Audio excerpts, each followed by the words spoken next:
thing that I think is very important, and I'm sure you've noticed it too, is that the people who actually organize and do important things, they are very often, in fact, almost always humble. The people who talk a whole lot are generally not doing a whole lot. And that's tricky for us because we are a people who talk a lot, and we are a people who react to certain kinds of charismatic gestures.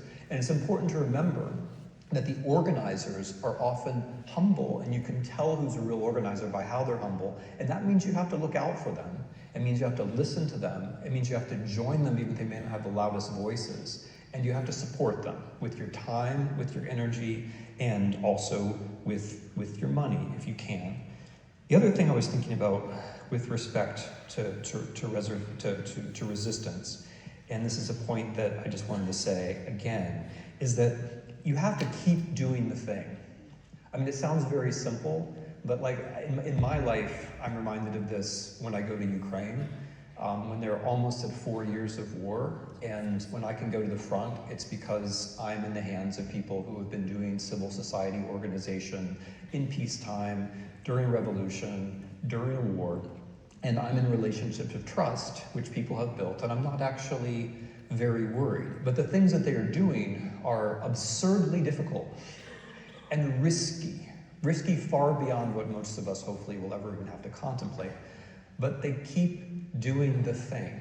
They just keep doing the thing, no matter how bad circumstances seem. And that's the lesson that Rachel kindly cited earlier in her remarks about being calm when the unthinkable arrives. Various kinds of unthinkability have already arrived. More unthinkable things will arrive. But resistance involves you still keep doing that thing. And I just want to stress, although I think many of you will already understand this, that to resist doesn't mean that you alone or your group have to do everything, right? We get demoralized by the Hollywood notion that there's one thing and there's a happy ending, we're going to solve it all. But the reason that's demoralizing is it creates the impression that you today have to solve it all. You don't, right? You today have to do something. You have to do it with other people. You have to do it in a zone where you feel somewhat comfortable, but also somewhat uncomfortable. You have to do it with people that you didn't always know before, and you have to keep doing it. And so long as we're all in that zone, I really do think that it's going to be okay. Like that's what resistance comes down to. Yeah. And then the conclusion of that thought about resistance is that if we're going to get through this, we have to remember that resistance is fundamentally normal. This country was built on the principle, not that history is working for you, but that history is working against you.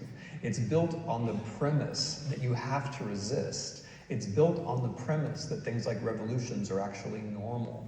It's built on the premise that you can't be conformist and that you can't be complacent.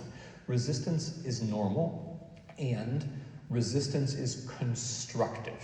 You're creating things when you resist. You're not just helping and holding things back, you're creating things. The institutions, the organizations, the networks, the mental and social habits that you're building up, that is what we're going to have on the other side.